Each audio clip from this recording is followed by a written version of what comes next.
Hello there. Welcome to the Soil and Roots podcast, journeying together into deep discipleship. I'm Brian Fisher. I'm Kyle Moody. And I'm Tim Boswell. And the three of us are going to be greenhousing episode 82, which is called Confessions of a Deconstructing Lifelong Christian. Mm-hmm. Bit of my personal story thrown in there just to illustrate the fact that life does not always go the way that we had planned. No. And we tend to wake up in middle-aged and figure that out. Mm-hmm. And what do we do with that?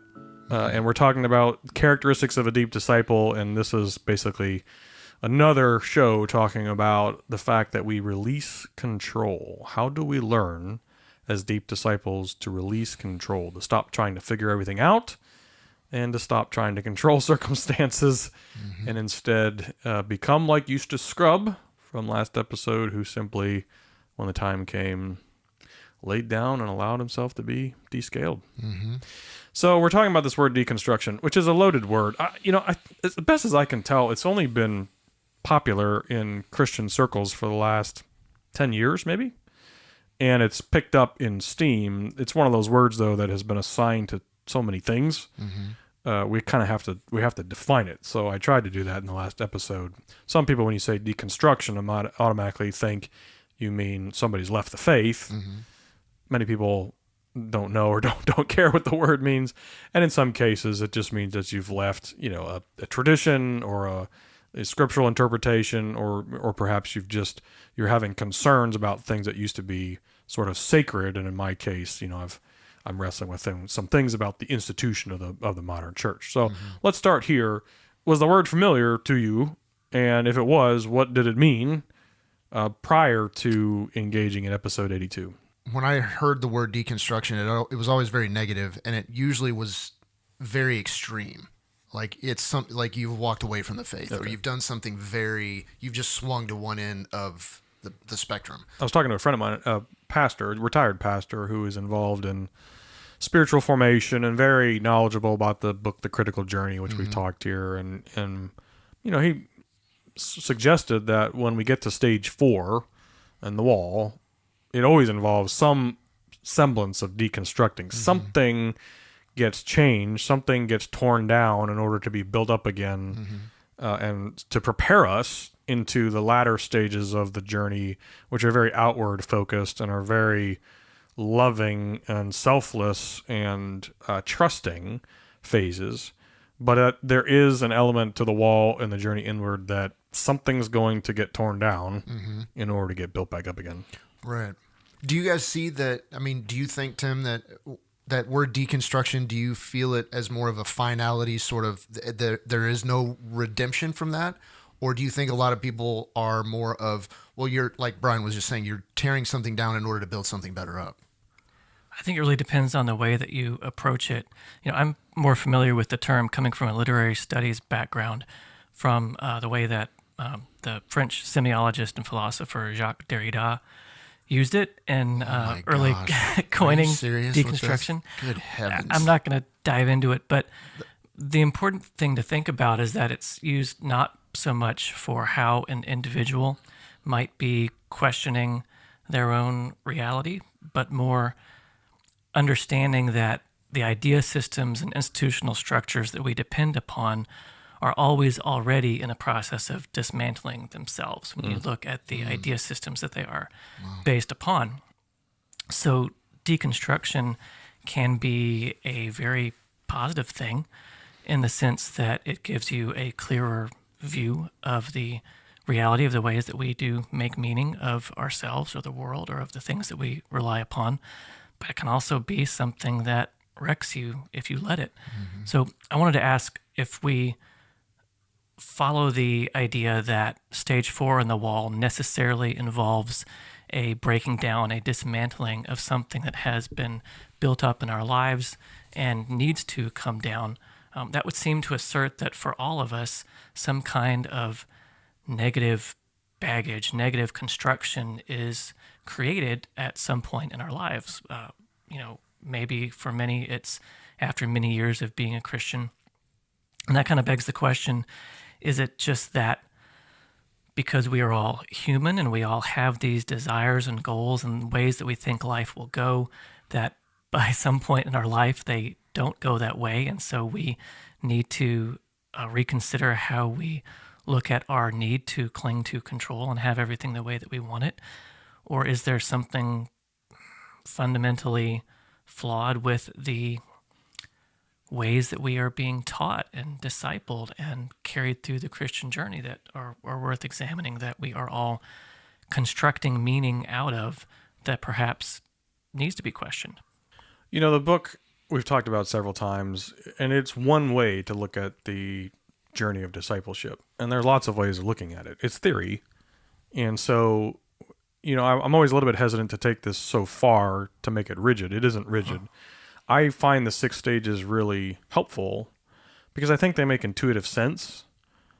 But the way that we move through them may not make sense at all. So it's not like, you know, we get to stage 4 and then we go to stage 5 and then we go to stage 6. You bounce around. You may live in one for a long time, for decades. So I think it's a helpful construct to help us understand, to your question, the inevitable crisis or angst that inevitably hits everybody. Now, I honestly don't know if a 21-year-old resonates with this idea. There is age as a factor here in terms of moving to a wall. It's probably more of a middle-aged event because I'm not sure how many stage 6 Christians are 20. They're probably 85 or 90. You know, by the time you get to the point where you are so selfless, so wrapped up in Jesus, so grounded, my guess is it takes 8 or 9 decades to, you know, to get to that point. So, you know, we're all middle-aged guys. My guess is that if you're going to hit this wall, this crisis, this sense of angst, it's going to be somewhere, you know, north of 40 for sure. But that doesn't mean that everybody embraces it. Mm-hmm. I think there's lots of folks that hit stage 4 on the wall and retreat. They go back to stage 1, 2, or 3. Or to your earlier point, they deconstruct entirely and they're just done. They're gone. Mm-hmm. The questions are too much. Do you think that we hit the wall when we're in our 20s, but we don't understand how to press into it until we're older? Where I am right now at 47 is not where I thought I would be when I was 20. Right. And so dealing with that and wrestling with that. But, you know, I always thought that when I was in my 20s, I'm going to be an actor. It's just, that's what it is. And so when that didn't happen, all of the things started falling apart. But I didn't know how to press into that, so I would bury it. I would try to not medicate it, but I would just try to fix it in a way that was, I didn't have the tools in order to start repairing the damage that had been done. I was just sort of dealing with this deconstruction that happened, and this identity that I thought I had is now gone. And what in the world do I do with that? And I think it's huge to be able to know about this stuff when you are younger. So when you do engage these kind of things, or when these things happen, if you are younger, then you can have maybe a better understanding of how to press into that and how to deal with that. I think to be educated about the fact that the Christian life is not all roses and wine glasses is good. And to expect that when crisis comes, or when a theological challenge comes, or when suffering comes, the problem of evil comes, when we really start digging into the complexity of the human life, that's going to result in doubts and questions and challenges. That's good to be educated on. So I think it's possible, but, you know, at least for me, when I was in my 20s and 30s, I mean, I'm invulnerable. Like, it doesn't matter. But being middle-aged in my 50s, now I'm aware of my frailty. I'm aware that I'm on the backside of my life, the back half of my life for sure. And I consider things differently because I'm more vulnerable. At least I feel more vulnerable. Mm-hmm. And there is a quality of, to take the journey inward, to really dig into your own heart to understand what's really going on there. That's harder to do when you sort of think you rule the world and you're invulnerable and you're going to live forever. So it may not be even much about age. I mean, if you're 25 and you get brain cancer, that you may hit the journey inward really quick. But I think in general, this is probably more of a circumstance of, the second half of life. Well, Tim, back to you. In terms of the word deconstruction, besides the excellent academic treatise that you gave us on boy. how does the word hit your heart? I mean, what has been your experience with it in the faith journey? One of pain and wrestling, to be perfectly honest. So when you were talking about how deconstruction is nearly always a painful, uncomfortable process, that hit hard. And I think it does come back in many ways to the desire to have control. I think that my hands are off the wheel to a greater extent than they were when I was in my 20s and I had my life all figured out. But if I'm going to be really frank and honest with myself, I'm still trying to do many of the same things. I might pray for God's blessing on something, or I might ask for God's direction, and I might have a better sense of His presence and guidance. But I often still have my dreams and my goals and my plans, and I lay them before God and I ask Him to bless them. True. And to a degree, that's me still trying to have control over my path and over my life. And, I read about these people that can just give everything over to God and be happy to sail whichever way the Christian breeze is blowing. And I'm not there yet. I still very much have my own human desires and goals and plans for my life. But is that a bad thing? Are you saying that's a bad thing? No, I'm not saying that that's a bad thing, but it is still an element of needing control. There's certainly a part of me that would like to be in control of my life. Sure. And to write my story the way that I would like to see it written. I'm not saying that's necessarily bad, because we are created with free will and we are given the job and the responsibility of being stewards. And part of that involves acting in our own agency, taking what God has given us and having the wherewithal to put it to good use. And I think a lot of that, God delights in seeing how we take something and run with it.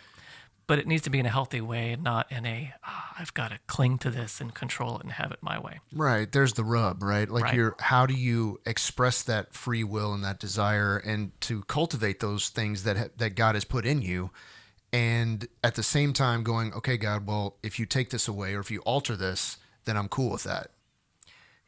We have the Christian metaphor that we hear often about the potter and the clay. And it's this sweet, beautiful image of the potter gently molding this masterpiece that he's making. But I often think it's more like a blacksmith hammering on a sword. You've heard the expression being bent out of shape, right? Well, if somebody's bent out of shape, then they're what? They're angry, they're upset, they're in a very frustrated state. In order to be in any kind of formative experience, to be formed into another shape, we literally and figuratively have to be bent out of shape. If we're going to be formed into something else, it's a violent process in a sense. It's sparks are flying. We have to be heated to the red hot. Crazy heat. Yeah. Otherwise, we're not going to bend. We're not going to be molded into something different. We're going to stubbornly stick in the shape that we've been in before. And that hurts, and it's not fun. It's almost like if you are not experiencing any kind of struggle or tension or stress or at least pressure on some part of you to change, then are you really being formed into something different than you were before? And that is messy, and it's not fun to be around. And sometimes it feels like you need to hide that from other Christians because maybe it shows a lack of faith, because you're not just being anxious for nothing. You're not giving it all to God. But that's how we're shaped. That's how we're formed. And so we've got to be comfortable with being around those people and loving them, and also with being those people and allowing ourselves to be loved by others. Yeah. I mean, as you're talking, I'm seeing this word deconstruction as something that can be very, very positive. Like when Tim, you just said bent out of shape, immediately I have a negative connotation to that. But that's such a beautiful metaphor that you had with I immediately thought of Forged in Fire. I don't know if you guys have ever seen that show, but it's absolutely amazing. They take these hunks of metal and just beat the heck out of them and create these amazing pieces of steel and weapons and all this stuff that is just absolutely beautiful. But it takes so much work and effort and heartache and struggle in order to get to that spot. So when you said been out of shape in a good way, I'm like, oh, I've never thought about that. That's amazing. So what in the last 5-6 years, deconstructing for me, I've noticed seeing that as a very positive thing.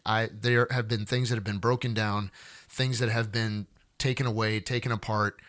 And at the time, I was like, well, this sucks. I hate it. This isn't fair. And I start really, I would go inward and think, well, what am I doing wrong? Why isn't it working out the way that I thought? God has very gently been showing me, look, I'm taking away the things that you didn't need that were actually causing a detriment to you. And I'm now opening your eyes to, like you said, these things around me. Michelle, my 3 kiddos who are absolutely amazing. I mean, we were talking about this off air that from 30,000 feet, looking down, I'm like, I have so much to be grateful for. I have so much to be thankful for. But I don't always live up there in that helicopter. I'm down in the trenches sometimes, and I can't see. Sometimes I lose sight of all of that. Episode 82 is kind of broken up into 3 parts. So I start by just sharing some of my own life and how so much of my life has not gone according to the way that I thought. And, there's part of me that mourns pieces that I thought would be different or better. And there's part of me that anticipates and is excited about what might be down the road. And there are dreams that have been dashed, and there are desires that went unmet, and there have been many things that have been fulfilled more than I would have wished. And at some point there's a process of sort of accepting the complexity of life and getting to the point where we're either going to, our trust in God is either going to deepen, or we're going to become cynical and jaded because God just continues to not perform, not do the things that we expect him to do. The story, the dragon story from Voyage of the Dawn Treader, so interesting. It's a simple story. You take a selfish boy whose selfishness gets him turned into a dragon. Through the process of becoming a beast, he's humbled. And he becomes sacrificial, he becomes loving, and then Aslan delivers him from his beastliness. So it's a moral change in that case. Is there not some moral component to any sort of healthy deconstruction? So, for example, in my case where I'm a huge fan of the institutional church, but scratching my head trying to figure out its relevance for someone like me who has a deep desire for deeper discipleship, for spiritual formation, for a set of relationships that is okay being raw and vulnerable and growing together even through suffering or sorrow. There's still a moral quality to that, because that process of asking those questions and expressing those doubts reveals things about my heart, and they reveal things about the heart of God. Tim, in your case, you have theological systems where you feel the freedom, it sounds like now, to explore other perspectives and being okay if you end up concluding something differently than you did before. Yes. Those are all, there's still moral qualities to each of those constructions that I think hopefully indicate that God is refining us as men, as human beings, for the purpose of being more loving. If I was in my 20s or 30s, I would have absolutely judged anybody who left the institutional church, even for good reasons or even just temporarily. Like if somebody said, hey, I'm just taking a year or 2 off, I'll be back, but I just need to take it, I would have judged them. Today, I get it. I resonate with your concerns. Why don't we have a cup of coffee and talk about it? There is a mellowing of the harsher sides of me that have occurred through the process of asking the questions and having the doubts. Does that make sense? Yeah. It does. You know, we talk a lot about deep discipleship and these last three stages because we view, and frankly, much smarter people throughout the last 20 years view those last three stages, the journey inward, the journey outward, and the life of love, as what's missing for modern Christianity. That we do not have communities or permission or even knowledge that there are stages to the faith that require deep introspection, are probably going to involve some suffering and sorrow, but are, to your point, they're refining, gracious elements that God employs to cultivate deeper and deeper discipleship for the purpose of loving well and for increasing the kingdom. And that angst is what drives what we're doing. Because as we all experience these, at least stage 4, I think we all have had experiences there. That's where I'm at. In the hopes that at some point our family reaches stage 5 and, you know, there's a deeper sense of trust there. There's a deeper humility. There's a deeper allowance for God to do whatever he wants. There's a lack of control on my part. There's a lack of trying to figure everything out. All those things that I hope for. And it doesn't look like what we normally think kingdom growth looks like. Kingdom growth usually looks like church growth, institutional growth, audience growth, social media likes, books sold, whatever. But if you really scrutinize deep discipleship in these latter stages and us going through the unpeeling process or the descaling process, it's much more individual, it's slow, it's contemplative, sacrificial, not in the limelight, not concerned with butts and seats. It's really, the economy is very different from what we normally look at as quote unquote kingdom growth. So I'd love just your reaction to that.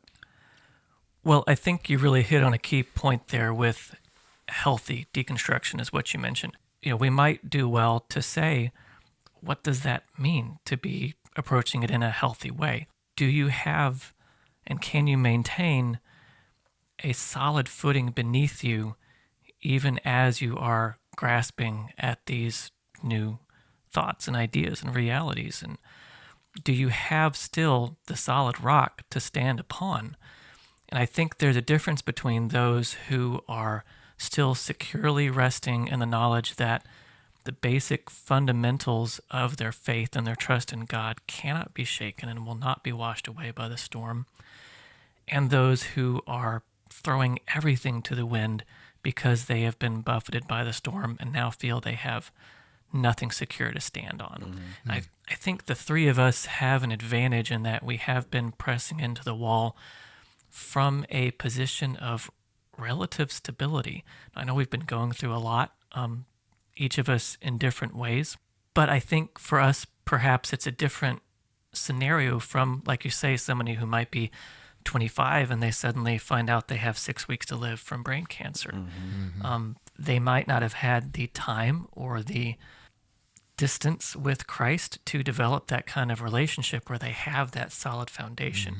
So I suspect that healthy deconstruction takes place when you can do it from that grounded circle you stand upon that everything else could fall away, but that's going to stay strong. And it gives you that sense of calm and peace and stability from which you do have the freedom to question whatever else you want and to really push into those things that might make you really uncomfortable, because you know at the end of the day that your Father still has you and that he's going to love you come what may. My hope for looking at the qualities of a deep disciple, and this one in particular, the deep disciple is the more that we fall in love with Jesus, the more that we understand our own hearts, the more that we move through stage 4 on the wall onto stage 5, we become people of greater hope through the suffering and the sorrow and the questions and the angst and the doubts and the, you know, the dealing with moral failures and the way that those things shake us. At some point, we each sort of make a decision, don't we? that when those things hit, and they always hit, what do we do? Do we respond like Peter, which is, where else are we going to go? Like, Jesus, we're going with you. Or when Jesus gives his famous speech about eating his body and drinking his blood, and all of these disciples take off, we're like, hey, we're deconstructing from the faith. Like, we're done. We're out of here. And that circle, that rock solid piece that you're talking about, I think it is cultivated in community. And ultimately, it is grounded in hope. I mean, that's like the catalyst of the Christian faith, that we don't suffer needlessly. We're not experiencing the wall for no reason. And when all of the angst and the questions and the doubts are either answered or pacified, or we simply accept them for what they are, we learn to live in the tension, which is so often the case. We have a deeper and deeper sense of hope, not only in eternity after death, but hope right now, that this actually is all working together for good. We don't get it. We don't often like it. We rarely see it. But if, we are having our scales peeled off and it hurts, that at the end of the day, we know that there's a fresh, younger soul on the other side who is more in love with Jesus and others and more conscious of themselves. Well, and also, I'm not the only dragon that's going through this. Right. I've got other dragons with me that know what it feels like to have those scales removed, and they're willing to have that stuff raked off, and they can identify with me, and they understand me, and they can, and again, for me, it's hope. And it's, like you said, it's that extra layer of encouragement that I know I'm not alone. I'm not the only one struggling with this. I'm not the only one that is experiencing this kind of deconstruction or this sort of angst or struggle or whatever it may be. And you mentioned Peter. I think he's a great example for us to look to here, because, when Christ was taken into custody, if you want to call it that, in the garden, and, Peter had his great failure where he denied Christ 3 times.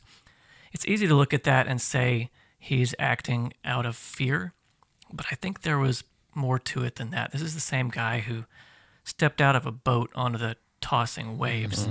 The guy was brave. He had courage. He had guts. I think it was more a case of deconstruction where he was questioning everything that he was so sure had been true. He had these ideas of how he thought things were going to go. He had these ideas of what the kingdom was going to look like, of what Jesus was going to do, of how he was going to take command, of how he was going to lead the disciples into this glorious new age.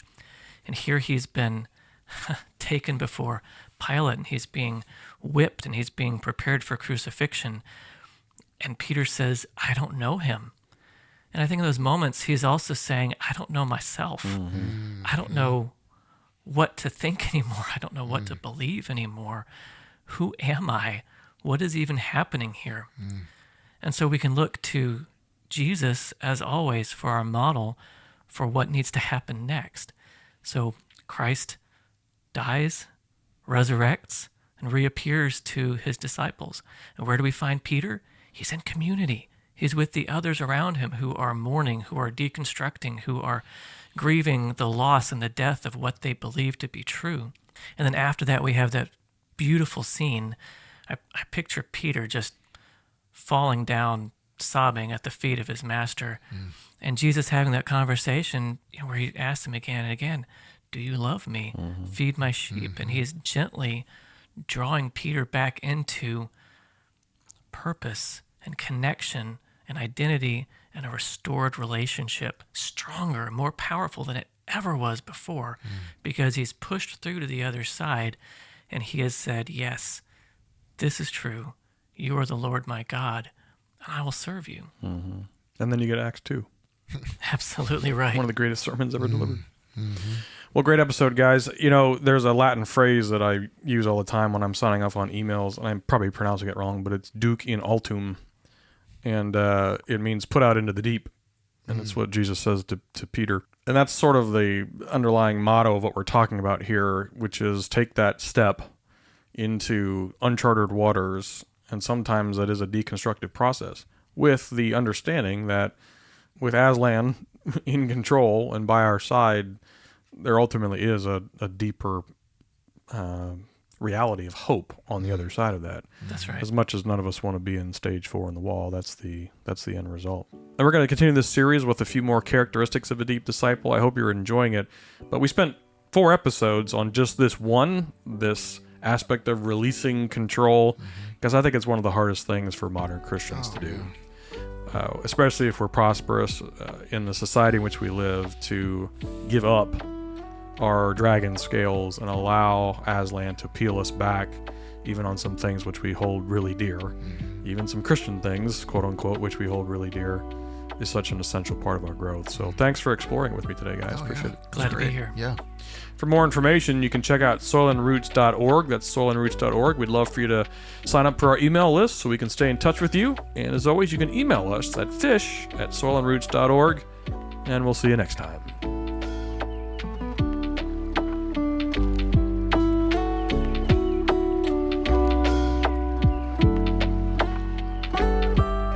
Did I even answer your original question? I don't even remember what my original question was. I didn't think I did. So we'll say yes.